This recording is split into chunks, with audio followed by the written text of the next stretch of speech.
Assalamu alaikum. Азыр биз Панфилов район Бухара айылынын башында турабыз. Видеого тартып аткан себеби биздин водопроводубуз жакынкы арада бир 2-3 айдын ичинде толук иштен чыгууда турат да. Азыр биздин суубуздун башында Арабтардан 700 миң акча бөлүнүп, суубуз оңдолгон, анан мондай бочка коюлган, 45 тонналык бочка. Ушунун сбросу жасалбай калган, буякты көрсө. Сброс жасалганбы, себеби бочканын ичинде мусор, кумдар ойнойт, ошону тазалаш үчүн берден сброс жасалып, ичиндеги сууну агызып, анан кийин ичине түшүп, биз кумдарды, мусорлорду чыгарышыбыз керек да. Кээде кышында болуп калат, ичинде эме тоңот, муз тоңуп калган күндөр болот. Анан кийин могу күзүндө эме арабтардын акчасы бөлүнгөндө ошо сбросной эмнеге жасалган жок десек, акча жетпей калды.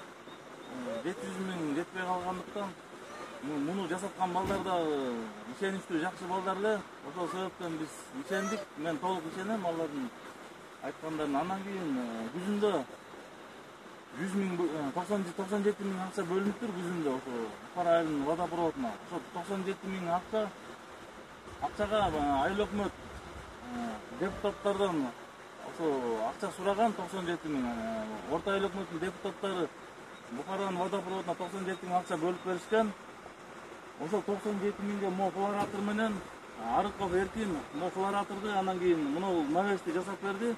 Анан муну тосмону тосуп берди. Ушул кезде булардын бизге пайдасы тийбей жатат. Мына биз мына жерде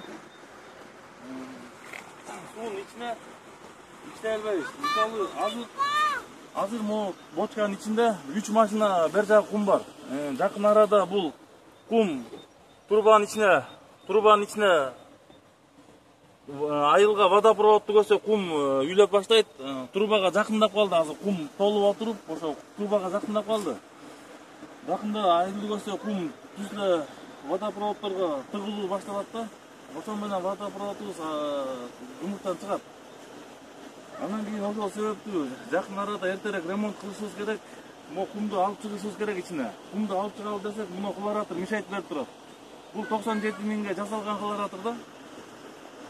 Азыр бул флораторду алып, ордуна мээрге 1 метр дагы көтөрүш керек муну өйдө көрсө. Андан кийин тепкич жасалыш керек ичин көрсө.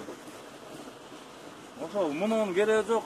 Муну жакын арада эгер бул жасалбай турган болсо, биз прокуратурага кайрылууга туура келет, жана областной фин полицияга кайрылууга туура келет да. 1 айдын ичинде ушуну жасап бербесеңиздер, айла жок кайрылабыз. Ошол областной фин полицияга, прокуратурага кайрылабыз. Ошол себептен эртерээк муну 97 миңге жасалган нерсеңизди Эркин Арыкович муну алып коюңуз. Мындайраак жылдырып бересизби? Анан муну өйдөрөөк көтөрүп бериңиз дагы 1 метр. Берден сбросной жасалыш керек. Анан бул жагына келелик.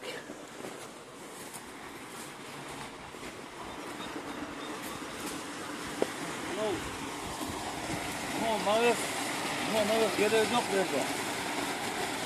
Мына жагына сетка коюш керек болуп атат. Сеткага 5 миң сом акча керек. Жерге сетка коюп, буяка мусор акпагандай кылып жасаш керек да.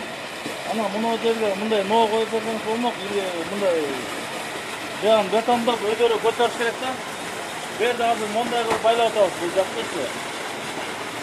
Анан кийин бул жагында ремонт кылчу жерлер көп.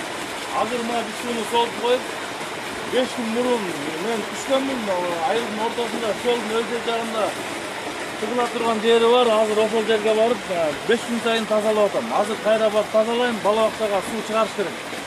Бала бакчага, садка керек, школга керек суу. Школда стройка жүрүп атат азыр. Ошол жака да суу айдаш керек болот. А мен сууну солуп коюп, мынакей азыр эмеге суу чыгарам. Тазалайм. Ошол ушундай проблема болот. 97 миң сом бөлүнүп келгенде эмне үчүн ушуну жасаган жок? Мага мунун кереги деле жок, айла жок, эл үчүн кылып берүүгө туура келет. ошол эркин сенин деле жакшылыктарың бар. Сага рахматты айтам, бирок мондай нерсени жакшылап кылып койсоң болмок. Мындан ары жакшы иштесеңизчи көп. Мону жасап бериңизчи суранам, макуланды. Рахмат.